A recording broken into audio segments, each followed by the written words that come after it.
Assalamualaikum semua. Hari ini kita akan belajar tentang subjek Muamalat Darjah 5. Okey. Sebelum masuk ke subtopik baru, saya akan melakukan ulang kaji secara ringkas tentang pelajaran lepas. Okey, pelajaran lepas adalah jual beli yang dilarang. Okey, yang pertama jual beli yang haram dan tidak sah. Okey, contoh yang pertama. Kamu nak beli buah dekat contoh buah durian dekat satu pokok ni. Tapi pokok tu belum berbuah, tapi kamu dah chop dulu pokok tu. Kamu cakap kat penjual kamu nak beli buah daripada pokok tu. Tu tak boleh sebab tidak jelas. Okey, yang kedua jual beli al-munabazah dan al-mulamasah. Okey.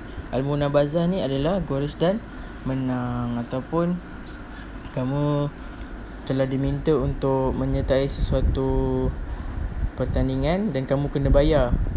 Yang kalau kamu menang, kamu dapat hadiah. Tapi kalau kamu kalah, kamu tak dapat apa-apa. Kat situ haram dan tidak sah sebab berlaku penipuan dan penindasan. Yang kedua, al-mulamasah ni merupakan jual beli secara sentuhan. Perkara ni tak sah sebab apa? Contoh, kamu beli barang, kamu bayar, kamu nak handphone. Tapi kamu kena bayar dan kamu kena sentuh barang tu.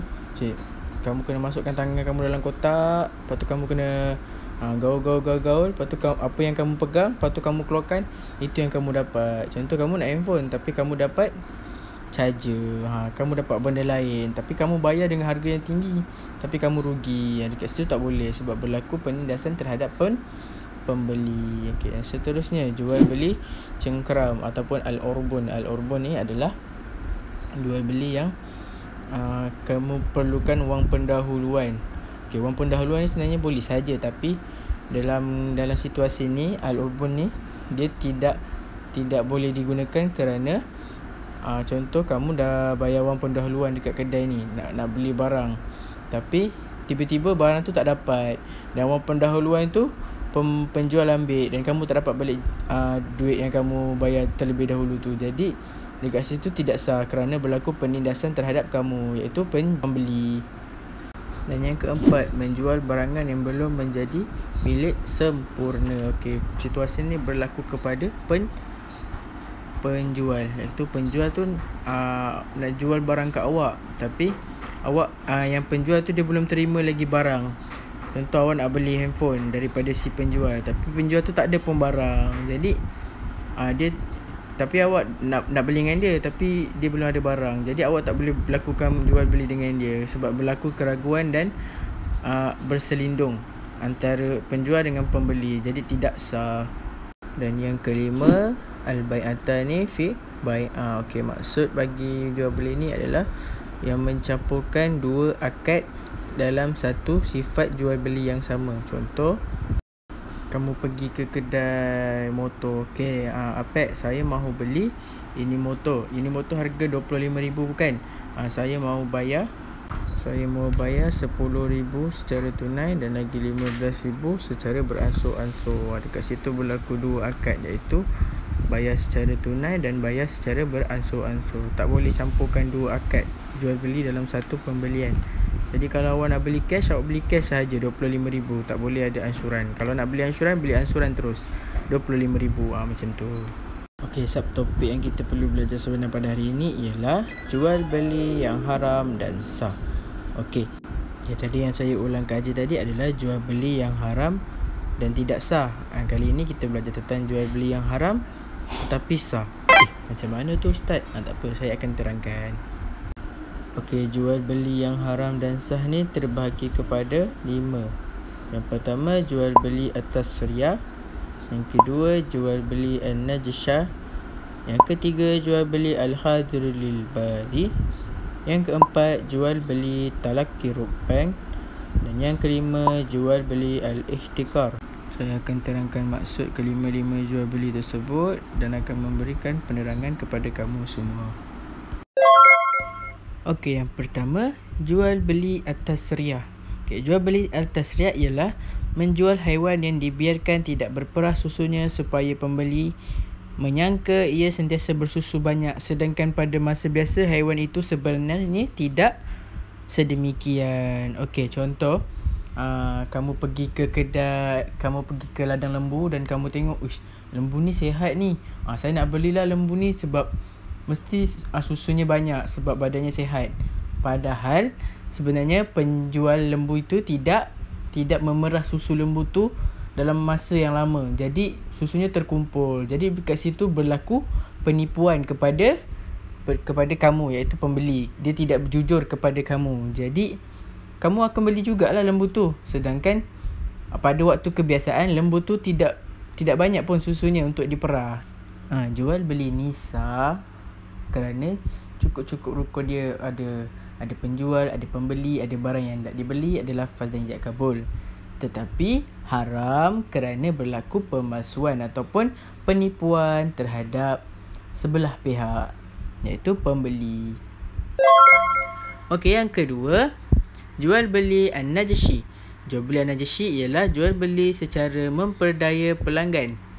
Okey, untuk kamu mudah faham, an-najashi ni ialah jualan secara lelongan. Lelongan ni adalah siapa yang dapat membeli sesuatu barang itu dengan harga yang tertinggi yang ditawarkan oleh pembeli sendiri, maka dia akan dapat barang tersebut. Okey, contoh barang tu sebenarnya harga RM1,000, tapi penjual membuka lelongan kepada sesiapa sahaja, iaitu pembeli, untuk menawarkan harga mengikut keinginan mereka, asalkan mereka dapat barang tersebut. Okey, contoh harga RM1,000, tapi pembeli yang pertama menawarkan harga saya ingin membeli barangan tersebut dengan harga RM1,000. Lalu pembeli kedua menawarkan harga yang lebih tinggi lagi, iaitu RM2,000. Jadi mereka berlawan dan akhirnya sesiapa yang dapat membeli dengan harga yang paling tinggi akan mendapat barang tersebut. Okey, jual beli ini sah kerana barang ada, pembeli ada, penjual ada dan ijab kabul ada. Tetapi haram kerana si penjual mengambil untung yang lebih dan ambil kesempatan di atas perebutan di antara pembeli yang ingin memiliki barang tersebut. Okey, yang seterusnya, nombor 3 adalah jual beli al-khadirul lil badi', iaitu pengertian jual beli al-khadirul lil badi' ialah peniaga dari bandar mengambil alih jualan barangan keperluan awam seperti makanan dari peniaga kampung di pedalaman, dan mereka akan jual barangan tersebut di bandar. Okey, di sini berlaku penipuan dan penindasan terhadap peniaga di kampung. Peniaga di bandar, dia beli barang daripada peniaga di kampung, dia beli semua daripada orang kampung tu dan dijual di bandar.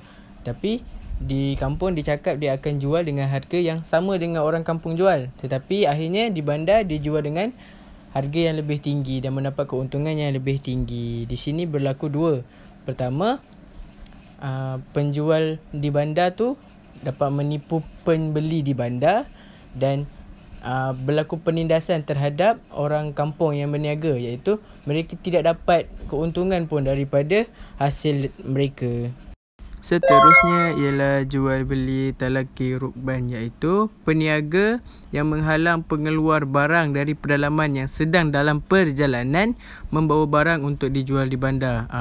Perkara ini sama seperti yang tadi al-khadiril badi tu, kerana tetap juga peniaga daripada bandar menghalang orang kampung untuk berniaga di bandar. Okey, contohnya untuk yang tadi, penjual di bandar pergi ke kampung membeli barang dan lalu jual di bandar. Yang ini penjual di bandar menghalang perjalanan penjual di kampung dan membeli semua barangan penjual di kampung untuk dapat harga yang lebih murah. Tapi akhirnya mereka jual pada harga yang lebih tinggi di bandar. Berlakulah penindasan terhadap pembeli. Bezanya yang ketara ialah kalau al-khadiril badi tu penjual pergi ke kampung beli semua barang di kampung. Kalau talaki rukban ni, penjual halang perjalanan orang kampung ke bandar dan beli semua hasil mereka dan jual di bandar dengan harga yang tinggi. Dan yang terakhir adalah jual beli al-ihtikar, iaitu jual beli pada barang yang telah disorok terlebih dahulu dengan tujuan ia dapat dijual dengan harga yang lebih tinggi pada masa orang ramai sukar untuk memperolehinya. Contohnya ialah seorang peniaga kedai ni, dia jual gula. Gula sekampit, patutnya banyak dia jual.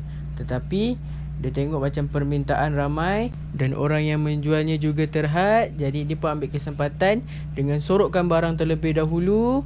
Lepas tu ada pembeli datang, cakap, saya nak beli gula boleh?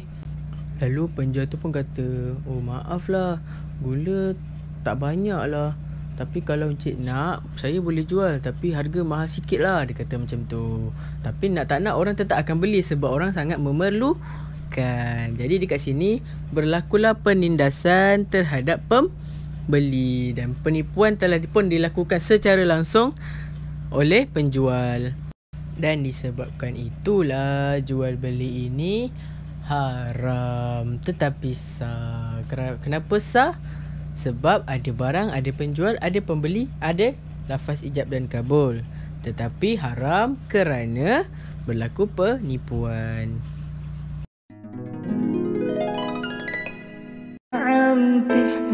تمتسر الأيام وين الشمس وفوف الحمام يا عالم أرضي محروقة أرضي حليم مسروقة